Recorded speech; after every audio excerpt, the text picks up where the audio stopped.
Guys, welcome my YouTube channel. हमने exercise 8.1 के question number first को कवर कर लिया। आज की इस वीडियो में हम क्वेश्चन नंबर सेकंड को कवर करेंगे। देखो क्वेश्चन नंबर सेकंड बिल्कुल आसान है मगर लेंथी क्वेश्चन है।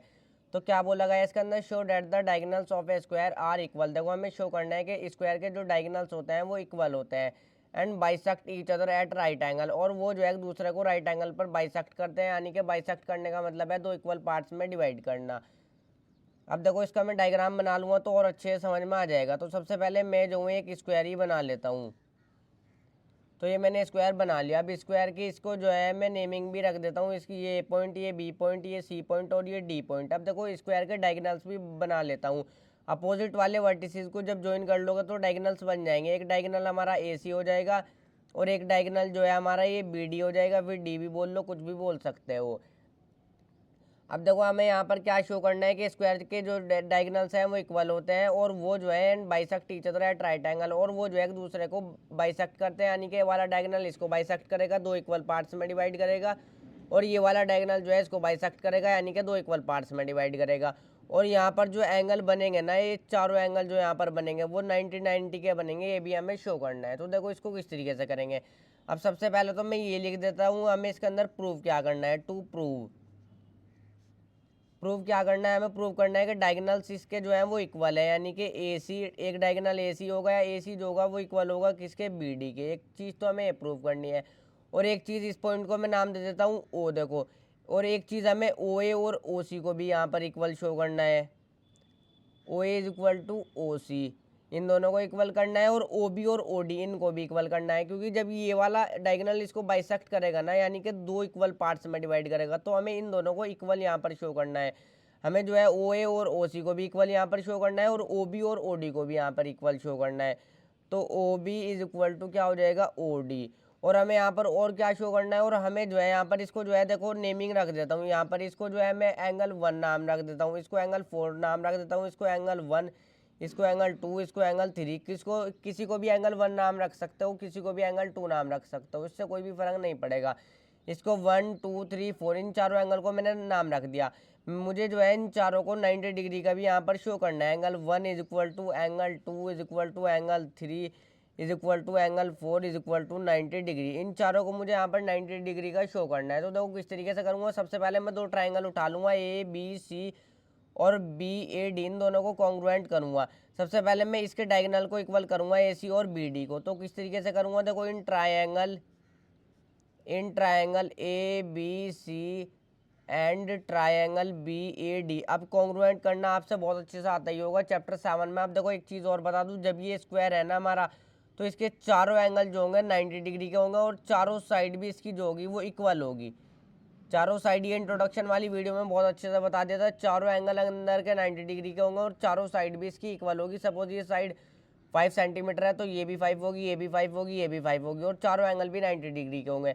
अब देखो ट्राइंगल ए बी सी और बी ए डी, इनको जो है एक बार अलग अलग से भी बना लेता हूँ ताकि कोई भी पॉइंट के हमारा जो है कन्फ्यूज़न नहीं रहे। ए बी डी, एक ट्राइंगल तो ये वाला लिया मैंने बी ए डी यानी कि, और एक ट्राइंगल कौन सा लिया मैंने, एक ट्राइंगल लिया मैंने ए बी सी। अब देखो ए बी साइड जो है कॉमन है दोनों में, तो सबसे पहले तो मैं ये लिख दूंगा। तीन चीज़ें देखनी होती है हमें कॉन्ग्रुएंट करने के लिए, जो दोनों ट्राइंगल में सेम हो। A B is equal to A B, ये बी सही से बना लेना। A B is equal to A B, reason में क्या आ जाएगा, कॉमन। अब देखो एक जो है बी सी और ए डी, ये साइड भी इक्वल होगी। ए डी साइड और बी सी साइड ये दोनों इक्वल होगी। मैंने बता दिया स्क्वायर की साइड है, स्क्वायर की चारों साइड इक्वल होती है। तो यहाँ पर क्या आ जाएगा, देखो इस ट्राइंगल की बी सी साइड जो है इस ट्राइंगल के ए डी साइड के इक्वल होगी। तो यहाँ पर ये लिख दोगे B C is equal to A D. Reason में क्या होगा, रीजन जरूर आएगा हर बार, sides of square, sides of square. अब देखो यहाँ पर मैंने बता दिया जब ये एक स्क्वायर है तो चारों एंगल 90 डिग्री के होंगे। यहाँ पर ये जो एंगल ए है ये भी 90 डिग्री का होगा और एंगल बी भी 90 डिग्री का होगा। एंगल ए भी 90 डिग्री का होगा और एंगल बी भी जो है हमारा 90 डिग्री का होगा। तो यहाँ पर ये लिख दोगे, देखो ट्राइंगल ए बी सी का, ये वाला ट्राइंगल कौन सा है, ए बी सी का, ये एंगल बी, यानी कि इसका जो है एंगल बी जो होगा वो इसके इक्वल होगा। इसका ट्राइंगल ए बी सी का एंगल बी इक्वल होगा। ट्राइंगल बी ए डी कौन सा है, देखो बी ए डी ये वाला है, इसके एंगल ए के इक्वल होगा। एंगल ए भी जो होगा हमारा वो भी 90 डिग्री का होगा। एंगल ए के जो होगा इक्वल होगा, angle B is equal to angle A. तो यहाँ पर रीजन में क्या आ जाएगा, देखो यहाँ पर क्या आ जाएगा, बोथ 90 डिग्री, दोनों जो है वो हमारे 90 डिग्री के, एंगल बी भी 90 डिग्री का है। देखो पहले ट्राइंगल ए बी सी लिखा है, ए बी सी में देखो ये वाला एंगल बी भी 90 डिग्री का होगा और बी ए डी में ये एंगल ए भी 90 डिग्री का होगा। तो दोनों मैंने लिख दिया, दोनों ट्राइंगल में तीन चीज़ें मिल गई जो दोनों ट्राइंगल की सेम है हमारी। तो ट्राइंगल ए बी सी जो है हमारा वो कॉन्ग्रुएंट हो जाएगा ट्राइंगल कौन से वाले के, बी ए डी के। और कौन से वाले रूल से, देखो साइड एंगल साइड, जौन सी दो साइड इक्वल है, देखो इसकी जो है ये वाली यहाँ पर अलग अलग से बताता हूँ, जौन सी दो साइड इक्वल है ना उनके बीच वाला एंगल इक्वल है, जौन सी दो साइड इक्वल है उनके बीच वाला एंगल इक्वल है। तो कौन सा रूल लगेगा, साइड एंगल साइड रूल यहाँ पर लगेगा। और देख लो वैसे भी दो साइड है एक एंगल है, तो side angle side rule, side angle side rule से कॉन्ग्रुएंट हो गए। अब देखो यहाँ पर हमें किसको इक्वल करना था, सबसे पहले इसके डायगोनल को, एसी और बीडी को। तो एसी और बीडी जब ये दोनों ट्राइंगल कॉन्ग्रुएंट हो गए तो कॉरस्पॉन्डिंग साइड और कॉरस्पॉन्डिंग एंगल सीपीसीटी रूल से इक्वल हो जाते हैं। एसी और बीडी को हम सीपीसीटी रूल से इजीली इक्वल कर लेंगे। तो यहाँ पर क्या लिख दोगे आप, AC is equal to BD, ये जो है सीपीसीटी रूल से इक्वल हो जाएंगे। देखो एक चीज़ तो हमने कर ली, अब चलते हैं सेकंड वाली चीज़ पर। अब इसके जो है ये करते हैं कि डायगोनल जो है इसके बाइसेक्ट करेंगे, यानी कि ओ ए और ओ सी को इक्वल करते हैं और ओ बी और ओ डी को इक्वल करते हैं। तो चलिए फिर अब फिर से मैं दो ट्राइंगल ले लूँगा, एक तो मैं ले लेता हूँ ए ओ बी और एक मैं ले लेता हूँ सी ओ डी। इन दोनों को कॉन्ग्रुएंट करूँगा, देखो किस तरीके से, इन ट्राइंगल फिर से ले लूँगा, in triangle A O B and triangle C O D. जब भी कोई परेशानी आए तो ट्रायंगल अलग से बना करके देख लो, उससे कन्फ्यूज़न ख़त्म हो जाएगी। एक तो है हमारा ए ओ बी, देखो इस तरीके से बना लेता हूँ, ए ओ बी, और एक हमारा कौन सा है, एक है हमारा सी ओ डी। अलग अलग मैंने इस तरीके से इनको बना लिया, सी ओ डी। अब देखो इसकी ए बी साइड और इसकी सी डी साइड दोनों इक्वल होगी, क्योंकि स्क्वायर की ये साइड्स है हमारी। तो A B is equal to C D, तो सबसे पहले तो ये लिख दो। और एक चीज़ और बता दूं मैं यहाँ पर, देखो यहाँ पर ध्यान से देखो, अलग से स्क्वायर भी उठा लेता हूँ मैं। ये वाला एंगल जो होगा, ये वाला एंगल, ये वाला एंगल जो होगा ये इसके इक्वल होगा। अब कुछ बच्चे एकदम समझ गए होंगे, क्योंकि दो पैरेलल लाइन है, ये एक ट्रांसवर्सल लाइन है, तो ये अल्टरनेट एंगल्स होंगे हमारे। अल्टरनेट एंगल्स हमारे इक्वल होते हैं, चैप्टर 6 में बहुत अच्छे से बताया था। देखो इस तरीके से यहाँ पर रफली बता देता हूँ, जब भी दो पैरेलल लाइन जाए और उसको एक ट्रांसवर्सल लाइन कट करे, उसको क्या करे, एक ट्रांसवर्सल लाइन कट करे, तो ये जो z की तरह ये एंगल बनता है, ये एंगल जो है इसके इक्वल हो जाएगा और ये एंगल जो है इसके इक्वल हो जाएगा। ये अल्टरनेट एंगल्स होंगे। और ये वाला एंगल देखो, ये वाला एंगल जो होगा ये जो है इसके इक्वल होगा।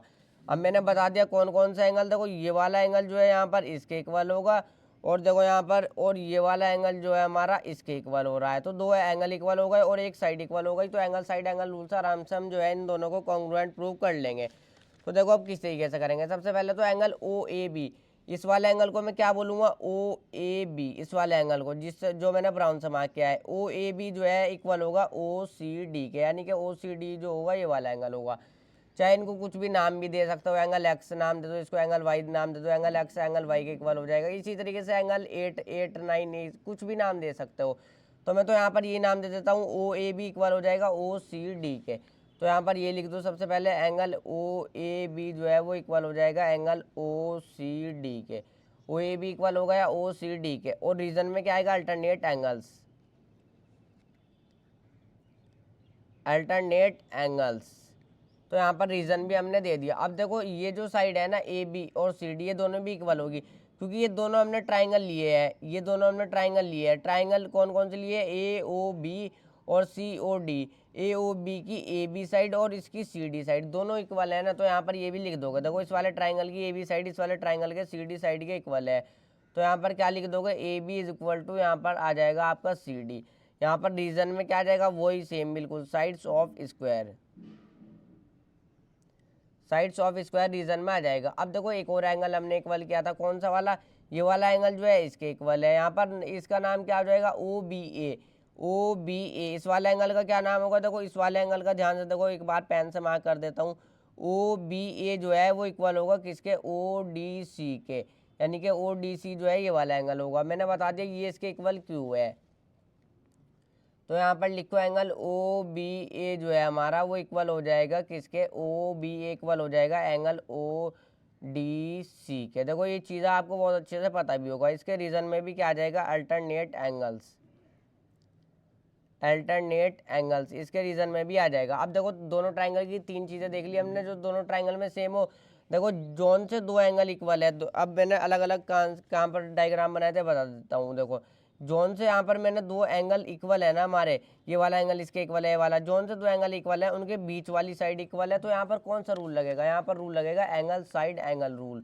तो देखो triangle A O B, triangle A O B जो है हमारा वो कॉन्ग्रुएंट हो जाएगा ट्राइंगल सी ओ डी के। ए O B C O D का हमने कॉन्ग्रुएंट कर दिया, कौन से वाले रूल से, पहले एंगल की बात हुई है, फिर साइड की बात हुई है, फिर एंगल की बात हुई है, तो एंगल साइड एंगल रूल से दोनों ट्राइंगल कॉन्ग्रुएंट हो जाएंगे। अब मैंने क्यों कॉन्ग्रुएंट किए, देखो मैंने ऐसे ही नहीं इनको कॉन्ग्रुएंट किए, मुझे कौन कौन सी वाली साइड को इक्वल करना है। यहाँ पर देखो क्वेश्चन में दे ओ ए और ओ सी को इक्वल करना है। देखो ओ ए साइड इसी में आती है, कहाँ पर है, ओ ए साइड ही आती है हमारी इसी में, ओ ए और ओ सी, ओ ए की कोरस्पॉन्डिंग साइड है ओ सी, तो सीवीसीटी रूल से इक्वल हो जाएगा। यहाँ पर भी बता देता हूँ, जो बच्चे स्टार्टिंग से चैप्टर 6 से मेरी वीडियो देखते होंगे वो इजीली कर लेंगे। देखो ओ ए, सबसे पहले ओ से गए फिर ए पर गए, यानी कि ओ ए की कोरस्पॉन्डिंग साइड कौन सी है, यहाँ पर भी सबसे पहले ओ से ही जाएंगे, फिर इसी तरीके से जाएंगे जिस तरीके से बिल्कुल यहाँ पर गए, तो यानी कि ओ ए की कोरस्पॉन्डिंग साइड है ओ सी, तो ये दोनों सीवीसीटी रूल से इक्वल हो जाएंगे। तो नेक्स्ट पेज पर मैं लिख देता हूँ, यहाँ पर जगह कम है मेरे पेज पर, ओ ए इज इक्वल टू ओ सी, यहाँ पर रीजन में क्या आ जाएगा, सीवीसीटी रूल से। जब दोनों ट्राइंगल कॉन्ग्रुएंट हो गए तो कोरस्पॉन्डिंग साइड सीवीसीटी रूल से हम इजीली इक्वल कर सकते हैं, ओ ए और ओ सी इक्वल हो गई। अब देखो मुझे और क्या इक्वल करना था, मुझे ओ बी और ओ डी को भी इक्वल करना था, यानी कि ओ बी और ओ डी। अब जब इन दोनों ट्राइंगल को कॉन्ग्रुएंट कर लिया तो ओ बी की कोरस्पॉन्डिंग साइड है ओ डी, तो ये भी सीवीसीटी रूल से इक्वल हो जाएगी। अब बता देता हूँ यहाँ पर भी, देखो ओ बी की कोरस्पॉन्डिंग, पहले ओ पर गए फिर बी पर गए, देखो यहाँ पर सेकंड से गए थर्ड पर पहुँचे, यहाँ पर भी सेकंड से चलेंगे थर्ड पर पहुँच जाएंगे, यानी कि ओ बी की कोरस्पॉन्डिंग साइड है ओ डी, तो यहाँ पर ओ बी जो है हमारा वो भी इक्वल हो जाएगा ओ डी के कौन से वाले रूल से, C P C T rule से। अब देखो मूव करते हैं इसको 90 डिग्री का भी प्रूव करते हैं चारों एंगल्स को। तो देखो फिर इन चारों को मैं 90 डिग्री का भी यहाँ पर प्रूव करूंगा, किस तरीके से, देखो अब मैं जो हूँ इन एंगल 1 और एंगल 4 को इक्वल कर लूँगा, या फिर एंगल 2 और एंगल 3 को इक्वल करूँगा। वो किस तरीके से, दो ट्राइंगल दोबारा से फिर से उठाऊँगा, इन ट्राइंगल एक तो ले लेता हूँ मैं ये वाला A O B, in triangle A O B and triangle दूसरा कौन सा ले लूँगा मैं, ए ओ डी, ये वाला ट्राइंगल देखो दूसरा मैंने ले लिया A O D and triangle A O B और ए ओ डी मैंने ले लिया। अब मैं इन दोनों को कॉन्ग्रुएंट करूँगा, उसके बाद मैं एंगल 1 और एंगल 4 को सीपीसीटी रूल से इक्वल कर लूँगा। देखो क्वेश्चन लेन दिया है मगर बिल्कुल आसान है, कॉन्ग्रुएंट करना आपसे बहुत अच्छे से आता ही होगा। देखो इसके अंदर एक साइड कॉमन है, ओ ए साइड जो है वो हमारी कॉमन है, तो क्या लिख दोगे यहाँ पर, सबसे पहले तो ये पॉइंट लिख दोगे ओ ए इज इक्वल टू ओ ए, ये साइड जो है हमारी कॉमन हो गई, रीजन में क्या आ जाएगा कॉमन। और देखो ट्राइंगल ए एक कौन कौन से लिए मैंने यहाँ पर, ए ओ बी और A O D, A O B और A O D, A O B की ओ बी साइड जो है, ए ओ बी की देखो ओ बी साइड जो है और ए ओ डी की ओ डी साइड जो है, ये दोनों इक्वल है, यानी कि ओ बी साइड जो है वो ओ डी के इक्वल है। ये हमने ऊपर प्रूव भी किया, देखो ओ बी और ओ डी को हमने ऊपर प्रूव भी किया, तो O B is equal to O D, यहाँ पर रीजन में क्या आ जाएगा, प्रूव्ड अबव, यानी कि इसको हमने जो है ऊपर प्रूव भी किया, O B is equal to O D proved above, यहाँ पर से जो है ये आ जाएगा A B is equal to A D. और देखो कौन कौन से ट्राइंगल है, ए ओ बी और A O D, A B और ए डी साइड भी इक्वल होगी। देखो ध्यान से देखो ए बी और ए डी साइड भी इक्वल होगी, ए बी और ए डी साइड क्यों इक्वल होगी, साइड्स ऑफ स्क्वायर, रीजन में यही आ जाएगा A B is equal to A D, तो रीजन में क्या आ जाएगा sides, S I D E S, यहाँ पर ई रख लेना है, S I D E S, sides of square.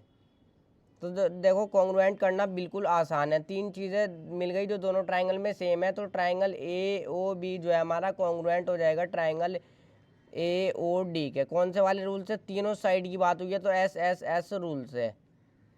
तो अब देखो जब ये दोनों ट्राइंगल कॉन्ग्रुएंट हो गए ए ओ बी और ए ओ डी, जब ये दोनों ट्राइंगल कॉन्ग्रुएंट हो गए तो एंगल 1 और एंगल 4 जो है सीपीसीटी रूल से इक्वल हो जाएंगे। अलग अलग डायग्राम बना लेता हूँ किस तरीके से, देखो बने हुए हैं इस तरीके से बने हुए हैं। जब ये दोनों ट्राइंगल कॉन्ग्रुएंट हो गए तो इसका कोरस्पॉन्डिंग एंगल है ये वाला, इसका कोरस्पॉन्डिंग एंगल है ये वाला, तो सीपीसीटी रूल से इक्वल हो जाएगा। वैसे ही बता देता हूँ, देखो बीच में ओ आया है, बीच में ओ आया है, यानी कि ओ का कोरस्पॉन्डिंग एंगल ओ ही है।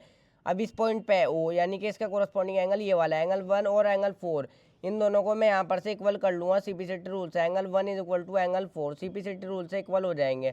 अब मैंने इनको क्यों इक्वल किया, देखो एंगल 1 और ये सीधी लाइन है स्ट्रेट, एंगल 1 और एंगल 4 दोनों एक स्ट्रेट लाइन पर बने हैं, इस तरीके से बने हैं। एंगल 1 और एंगल 4 इस तरीके से बने हुए हैं। देखो एंगल 1 बना हुआ है, ये एंगल 4 बना हुआ है, तो इन दोनों का सम 180 डिग्री के इक्वल होगा, क्योंकि एक स्ट्रेट लाइन पर बने हैं दोनों एंगल। ये दोनों जो है लीनियर पेयर है। ये भी चैप्टर 6 में बहुत अच्छे से पढ़ा है। तो यहाँ पर क्या लिखोगे, एंगल 1 इज प्लस में angle 4 is equal to 180 degree. इन दोनों का सम कितना हो जाएगा, 180 डिग्री, क्योंकि एक स्ट्रेट लाइन पर बने हैं दोनों एंगल, मैंने बता दिया। ये दोनों जो है हमारे लीनियर पेयर है, तो लीनियर पेयर का हमेशा सम 180 डिग्री के इक्वल ही होता है। एक स्ट्रेट लाइन पर दोनों एंगल बने हैं, दोनों का सम 180 डिग्री के इक्वल हो जाएगा। तो देखो एंगल 1 प्लस में, अब देखो एंगल 4 जो है मेरा एंगल 1 के इक्वल है, तो एंगल 4 की जगह पर भी मैं एंगल 1 ही रखूँगा, is equal to 180 degree. Angle 1 ये एंगल 1 ये है, तो ये कितना हो जाएगा, 2 angle 1 is equal to 180 degree. यहाँ पर से जो है एंगल 1 हमारा आ जाएगा 180, ये 2 इसके साथ मल्टीप्लाई में नीचे डिवाइड में आ जाएगा, 2 9 18 और 0, तो एंगल 1 कितना आ गया, 90 डिग्री। अब जब एंगल 1 90 डिग्री का, एंगल 4 भी 90 डिग्री का ही होगा, एंगल 4 भी 90 डिग्री का ही हो जाएगा। ये कौन सा वाला, ये एंगल 4, और ये जो है हमारा 90 है, एंगल 4 भी 90 डिग्री का ही हो जाएगा। अब देखो जब एंगल 1 90 डिग्री का है, तो एंगल 3 भी 90 डिग्री का होगा। क्यों होगा, वो भी यहाँ पर साइड में को बता देता हूँ। मैंने बताया था जब भी दो स्ट्रेट लाइन इस तरीके से आपस में इंटरसेक्ट करेंगे, तो ये वाला एंगल इसके इक्वल हो जाएगा और ये वाला एंगल इसके इक्वल हो जाएगा। रीजन भी मैंने बताया था, वर्टिकली अपोजिट एंगल, एंगल 1 और एंगल 3 वर्टिकली अपोजिट एंगल है, तो एंगल 1 और एंगल 3 भी 90 डिग्री का ही होगा हमारा। एंगल 1 जो होगा यहाँ पर इस तरीके से लिख देता हूँ, एंगल 3 के इक्वल होगा। रीजन में यहाँ पर चाहे दे भी सकता हूँ, वर्टिकली अपोजिट, यहाँ पर देखो पूरा अपोजिट लिख लेना, वर्टिकली अपोजिट एंगल्स, ये दोनों जो है वर्टिकली अपोजिट एंगल है, तो इक्वल होंगे। एंगल 1 जब 90 डिग्री का है, तो एंगल 3 भी हमारा जो है 90 डिग्री का ही हो जाएगा। एंगल 3 भी 90 डिग्री का होगा। और देखो यहाँ पर जो है, देखो जब एंगल 2 हमारा, ये एंगल 4 जो है हमारा 90 डिग्री का है, तो एंगल 2 भी 90 डिग्री का ही होगा। रीजन वर्टिकली अपोजिट एंगल, चाहे रीजन दे सकते हो, चाहे एंगल 1 2 3 4 इन चारों को 90 डिग्री का इस तरीके से लिख दो। इस चीज़ को ही हमें प्रूव करना था, तो नीचे क्या लिख दोगे, हैंस। तो यहाँ पर एंगल 4 तो मैंने लिख ही दिया था, एंगल 2 लिख दूंगा मैं यहाँ पर इस तरीके से, एंगल 1 एंगल 4 एंगल 3 एंगल 2 सारे 90 डिग्री के हो जाएंगे, हैंस प्रूव्ड। चाहे प्रॉपर तरीके से लिख लेना, पहले एंगल 1 को लिख लेना, फिर एंगल देखो 4 को लिखोगे, तो एंगल 3 और एंगल 4 को जो है, इनको एंगल 1 एंगल 3 के इक्वल होगा, वर्टिकली अपोजिट एंगल। और फिर चाहे ये भी लिख लेना, angle 2 angle 4 is equal to angle 2, इसका भी रीजन में देना वर्टिकली अपोजिट एंगल। वैसे भी आप इजीली समझ गए होंगे, चारों एंगल 90 डिग्री के हो जाएंगे, अपने हिसाब से लिख लेना। यहाँ पर क्या आ जाएगा, हैंस प्रूव्ड। देखो लेंथी क्वेश्चन था, जब 2-3 बार प्रैक्टिस करोगे तो ईजिली हो जाएगा।